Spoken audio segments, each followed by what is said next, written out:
Assalamualaikum warahmatullahi wabarakatuh. Selamat datang di mata kuliah Akuntansi Keuangan Lanjutan bersama saya, Amri Firmansyah. Dalam sesi kali ini kita akan membahas tentang prosedur penyusunan laporan keuangan konsolidasi dengan menggunakan metode ekuitas. Apabila kita lihat di dalam kepemilikan investasi saham, kepemilikan lebih dari 50% akan mengakibatkan satu perusahaan memiliki kendali terhadap perusahaan lain, yang mengakibatkan adanya hubungan antara induk dan anak perusahaan. Kalau kita lihat ya, kewajiban induk perusahaan dalam menyusun laporan keuangan terdapat adanya dua kewajiban. Yang pertama adalah menyusun laporan keuangan induk perusahaan itu sendiri, dan yang kedua adalah menyusun laporan keuangan konsolidasi, yang merupakan gabungan laporan keuangan dari induk dan anak perusahaan, di mana kedua perusahaan tersebut seolah-olah adalah satu entitas usaha. Nah, ketika induk perusahaan menyusun laporan keuangan konsolidasi, induk perusahaan harus mempersiapkan kertas kerja konsolidasi. Nah, laporan keuangan yang dimasukkan ke dalam kertas kerja adalah income statement, statement of related earnings, statement of financial position. Sedangkan kolom yang dibutuhkan di dalam kertas kerja konsolidasi terdiri dari kolom parent atau induk perusahaan, kolom subsidiary atau anak perusahaan, kolom debit dan kredit untuk jurnal eliminasi dan penyesuaian, dan kolom consolidated. Untuk menyelesaikan kertas kerja konsolidasi, yang pertama adalah masukkan angka-angka di dalam kolom parent atau induk dan subsidiary pada 100% book value. Yang kedua, masukkan jurnal eliminasi dalam kolom debit dan kredit ya. Kemudian yang ketiga, untuk nilai revenues, liabilities, dan equity, selain ending related earnings ya, tambahkan dari kolom parent, subsidiary, dikurangi debit, dan ditambahkan kredit. Kemudian yang keempat, untuk consolidated asset, tambahkan dari kolom parent, subsidiary, ditambah debit, dan dikurangi kredit. Yang kelima, untuk income, any related earnings, dan seluruh subtotals dan totalsnya, hitung langsung dari kolom consolidated. Kemudian di dalam kertas kerja konsolidasi dengan menggunakan metode ekuitas ya, jurnal apa saja yang kita masukkan. Yang pertama adalah jurnal penyesuaian untuk kesalahan atau pos-pos yang belum dibukukan oleh masing-masing entitas. Yang kedua, jurnal untuk mengeliminasi transaksi antar perusahaan yang melibatkan profit. Yang ketiga, jurnal untuk mengeliminasi income from S dan S dividend. Jurnal untuk memunculkan non-controlling interest expense ya, atau NCI share. Kemudian jurnal untuk mengeliminasi akun resiprokal investment in S dengan akun ekuitasnya S. Jurnal untuk alokasi dan amortisasi kelebihan kos atas nilai tercatat aset neto yang diperoleh, dan jurnal untuk mengeliminasi akun resiprokal lainnya seperti hutang piutang antara induk dan anak perusahaan, serta interest expense dan interest income.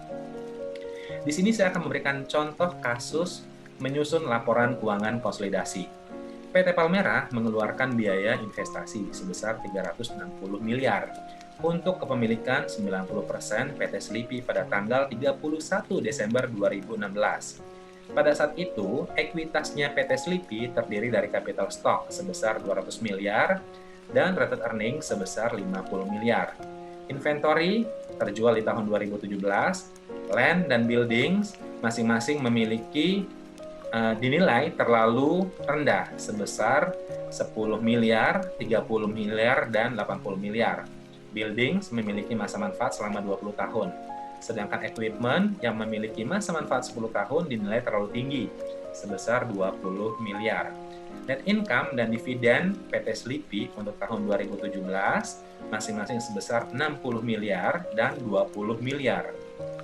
Pada akhir tahun 2017, PT Slipi memiliki dividen payable sebesar 10 miliar, di mana PT Palmerah masih belum mencatatnya. Selain itu, terdapat cash yang telah dibayarkan dari PT Slipi kepada PT Palmerah sebesar 20 juta, namun, ini sebesar 20 miliar, namun PT Palmerah masih belum mencatatnya. Ya. Nah, dari informasi sebelumnya, kita membuat analisis pada saat akuisisi, ya. Kita menghitung cost of investment, ya, dari PT Palmerah. Ini sebesar 360, ya, 360 miliar, itu 90%-nya. Kemudian kita menyusun ataupun membuat implied value, ya, yang seolah-olah cost of investment pada nilai 100% sebesar 400, kemudian book value of equity ataupun book value of net asset, ya, dari PT Slipi sebesar 250 miliar, sehingga terdapat ekses ataupun kelebihan, ya, implied value di atas book value-nya sebesar 150 miliar, ya. Kemudian kita alokasikan ke inventories, land, building, equipment, dan goodwill. Serta kita akan menghitung, ya, berapa amortisasi, ya, atas inventory, kemudian building, ya, dan equipment. Sedangkan untuk land dan goodwill tidak diamortisasi, ya.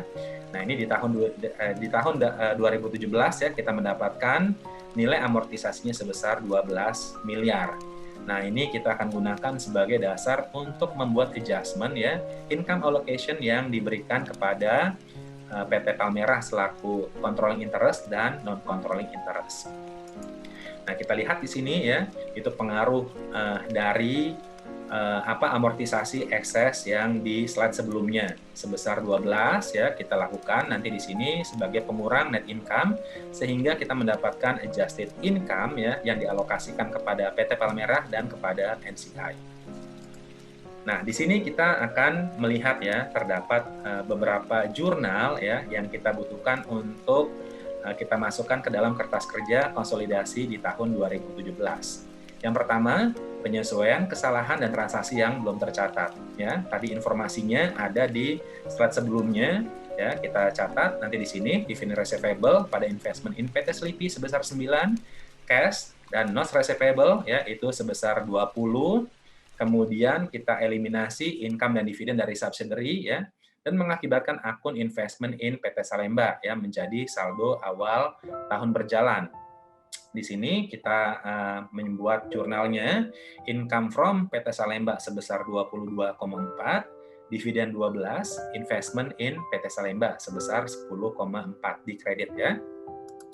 Selanjutnya kita memunculkan akun non-controlling interest, ya, NC expense sebesar 4,8 di debit, dividen sebesar 2 di kredit, dan NCI 2,8 ataupun istilahnya NCI equity. Selanjutnya kita mengeliminasi akun reciprocal investment in S dan ekuitasnya S, ya. Ada capital stock, kemudian retained earnings, ya, dan unamortized excess.